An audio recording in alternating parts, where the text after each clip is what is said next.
আসসালামু আলাইকুম ওয়া রাহমাতুল্লাহ। আপনি নিশ্চয়ই জানেন, ইউসুফ আলাইহিসসালামকে ছোটবেলায় শত্রুতা করে শুকনো কুয়োর মধ্যে ফেলে দিয়েছিল তার সৎ ভাইয়েরা। কুয়ো থেকে তাকে উদ্ধারকারী ব্যবসায়ীরা ফিলিস্তিন থেকে মিশরে নিয়ে বিক্রি করে দেয়। ফলে তিনি শৈশবে বড় হতে থাকেন মিশরের বড় সরকারি কর্মকর্তার বাড়িতে। কিন্তু সেখানেও বিপদ। ইউসুফ আলাইহিসসালাম ছিলেন খুবই সুদর্শন যুবক। সেই সরকারি কর্মকর্তার স্ত্রী তাকে কুপ্রস্তাব দেন। তিনি প্রস্তাব ফিরিয়ে দেন। বিনিময়ে তাকে কারাগারে যেতে হয়। দীর্ঘদিন বন্দি জীবন কাটিয়েছেন। তারপর মিশরের বাদশার স্বপ্নের ব্যাখ্যা বলে দিয়ে নাটকীয়ভাবে কারাগার থেকে মুক্তি পান। শুধু কারাগার থেকে মুক্তি না, মিশরের বাদশাহ আসন্ন দুর্ভিক্ষ মোকাবেলায় ব্যবস্থাপক হিসেবে নিয়োগ দেন ইউসুফ আলাইহিসসালামকে। স্বপ্নের ব্যাখ্যায় তিনি বলেছিলেন, মিশরে আগামী 7 বছর প্রচুর ফসল ফলবে, এর পরের 7 বছর চলবে খরা, অতঃপর আবার শস্য ফলবে। এজন্য ইউসুফ আলাইহিসসালাম ফসল সংরক্ষণে মনোযোগ দিলেন। 7 বছর পর ঠিকই যখন দুর্ভিক্ষ দেখা দিল, তার রেশ পড়ল ফিলিস্তিনেও। তারা খবর পেল দুর্ভিক্ষের মধ্যেও মিশরে শস্য পাওয়া যাচ্ছে। ফিলিস্তিনের বাসিন্দারা মিশরে আসতে থাকল খাদ্যশস্যের আশায়। তাদের সাথে ইউসুফের সৎ ভাইয়েরাও এলো। আদরের ছোট ভাইকে কাছে পেতে যা করেছিলেন ইউসুফ আলাইহিসসালাম। সৎ ভাইদের মিশরে দেখে চিনে ফেললেন ইউসুফ। কিন্তু সৎ ভাইরা তাকে চিনতে পারেনি। তিনি দেখলেন এই ভাইদের মধ্যে তার আপন ছোট ভাই বেনিয়ামিন নেই। নিজের বৃদ্ধ পিতা ও ছোট ভাইকে এতদিনেও ভোলেননি। তাদেরকে কাছে পেতে ধৈর্য ধরলেন এবং বুদ্ধি খাটালেন। সৎ ভাইদের পাত্র ভরে বেশি শস্য দিলেন এবং বেশ আপ্যায়ন করলেন। আর অনেক কথার মাঝে স্পষ্ট করে বললেন, এরপর এলে অবশ্যই ছোট ভাইকে আনবেন, তাহলে বেশি শস্য দেব, না হলে আমার কাছে আর আসবেন না।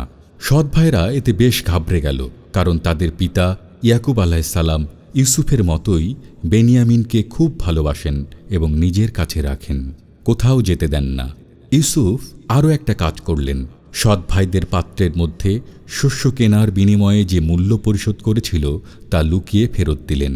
তারা যখন বাড়িতে গিয়ে শস্য ঢালবে তখন দেখতে পাবে। এদিকে পরের বার বেনিয়ামিনকে মিশরে নিতে গিয়ে সৎ ভাইরা ঠিকই মুশকিলে পড়ল। পিতা ইয়াকুব আলাইহিসসালাম কিছুতেই বেনিয়ামিনকে ছাড়বেন না। তিনি ইউসুফের পরিণতির কথা ভেবে বারবার আঁতকে উঠছিলেন। অবশেষে সৎ ভাইরা মিশরের শস্য ব্যবস্থাপকের উদারতা এবং ছোট ভাইকে নিয়ে যাওয়ার শর্তের কথা বলে পিতাকে রাজি করান। পিতার পরামর্শ মোতাবেক তারা শহরের বিভিন্ন পথ দিয়ে মিশরে প্রবেশ করেন।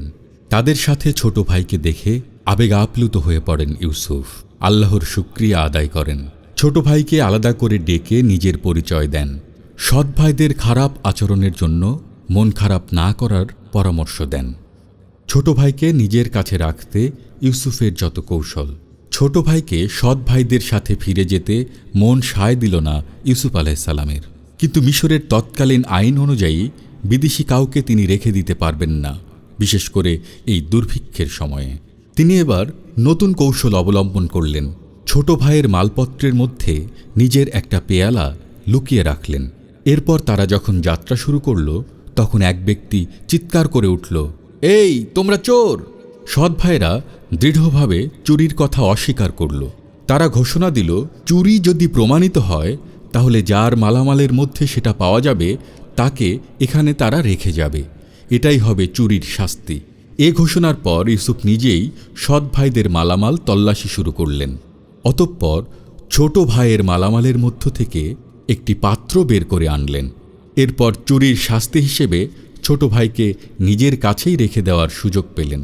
এ ব্যাপারে আল্লাহ তাআলা পবিত্র কোরআনে বলেছেন, এভাবে আমি ইউসুফের জন্য কৌশল অবলম্বন করেছিলাম। সূরা ইউসুফ আয়াত ৭৬। এদিকে সৎ ভাইরা তাদের স্বভাবসুলভ বাজে মিথ্যাচার করে বসল। বলতে লাগল, বেনিয়ামিন চুরি করবে তাতে অবাক হওয়ার কিছু নেই, এর ভাই ইউসুফও চোর ছিল। এরকম মিথ্যাচার শুনে ইউসুফ অত্যন্ত ধৈর্য ধরলেন, মুখে কোনো জবাব দিলেন না। মনে মনে বললেন, বড় বেয়াদব তোমরা, আল্লাহই ভালো জানেন সব কিছু। ইউসুফ চাইলে অনেক কিছু করতে পারতেন, সেই সুযোগ তার ছিল। তখন তিনি মিশরের ক্ষমতার কেন্দ্রে, তারপরও তিনি অত্যন্ত ধৈর্যের পরিচয় দেন। কিন্তু চিন্তায় পড়ে গেল সৎ ভাইয়েরা, ফিরে গিয়ে পিতাকে কি জবাব দেবে। তারা কাকুতি মিনতি করল বেনিয়ামিনের পরিবর্তে অন্য কাউকে রেখে দিতে, কিন্তু ইউসুফ সরাসরি সেটা অস্বীকার করলেন। সৎ ভাইদের মধ্যে সবার বড় ছিলেন কিছুটা ব্যতিক্রম। তার পরামর্শেই ইউসুফকে মেরে না ফেলে শুকনো কুয়োয় ফেলে দেওয়া হয়েছিল। মন্দের ভালো বলা যেতে পারে। তিনি এবার বেশ দিশেহারা হয়ে পড়লেন। আবেগে ঘোষণা করলেন, এ অবস্থায় পিতার সামনে যেতে পারবো না, সমাধান না হওয়া পর্যন্ত মিশরেই থাকব। তিনি শিখিয়ে দিলেন, তোমরা গিয়ে বলো, আব্বাজান আপনার ছেলে চুরি করেছে, কিন্তু আমরা তাকে চুরি করতে দেখিনি। তার প্রতি আমাদের অবহেলা ছিল না, কিন্তু গায়েবের প্রতি তো আমাদের কোনো হাত নেই। অসম্ভব ধৈর্যশীল নবী ইয়াকুব আলাইহিসসালাম। প্রিয় ছেলে বেনিয়ামিনের কাহিনী শুনে পিতা ইয়াকুব আলাইহিসসালাম খুবই কষ্ট পেলেন, কিন্তু এবারও বিস্ময়কর ধৈর্য দেখালেন। শুধু বললেন, তোমাদের মন আরও একটা বড় ঘটনাকে সহজ করে দিয়েছে। আমি ধৈর্য ধরব, ভালো করেই ধৈর্য ধরব। হয়তো আল্লাহ ওদের সাথে আমাকে মিলিয়ে দেবেন। আহ, কি অসাধারণ ধৈর্য! আল্লাহর ওপর কি গভীর আস্থা! আমাদের জন্য বড় শিক্ষা রয়েছে এর মধ্যে। আমরা তো অল্পতেই ধৈর্য হারিয়ে ফেলি, অথচ দিশেহারা অবস্থায় শুধু আল্লাহকেই ডাকতে হয়। ছেলে ইউসুফকে ফিরে পাওয়ার জন্য এত বছর পরেও পিতা ইয়াকুব আলাইহিসসালাম আল্লাহর কাছে দোয়া করতেন, কান্নাকাটি করতেন। কাঁদতে কাঁদতে তার চোখগুলো সাদা হয়ে গিয়েছিল। ছেলেরা এতে বিরক্ত হতো, বলতো, আপনি ইউসুফের জন্য এত অস্থির থাকেন কেন? এভাবে তো নিজের জীবনই শেষ করে ফেলবেন। জবাবে পিতা ইয়াকুব আলাইহিসসালাম বলতেন, আমি আমার পেরেশানি এবং দুঃখের ফরিয়াদ আল্লাহ ছাড়া আর কারো কাছে করছি না। আর আল্লাহর ব্যাপারে আমি যতটুকু জানি তোমরা ততটুকু জানো না। সূরা ইউসুফ আয়াত ৮৬। এরপর তিনি দুই ছেলে ইউসুফ ও বেনিয়ামিনকে খুঁজে বের করতে নির্দেশ দিলেন। বললেন, এ ব্যাপারে আল্লাহর রহমত থেকে নিরাশ হবে না। স্মরণ করিয়ে দিলেন, আল্লাহর রহমত থেকে নিরাশ হয় শুধু কাফেররা।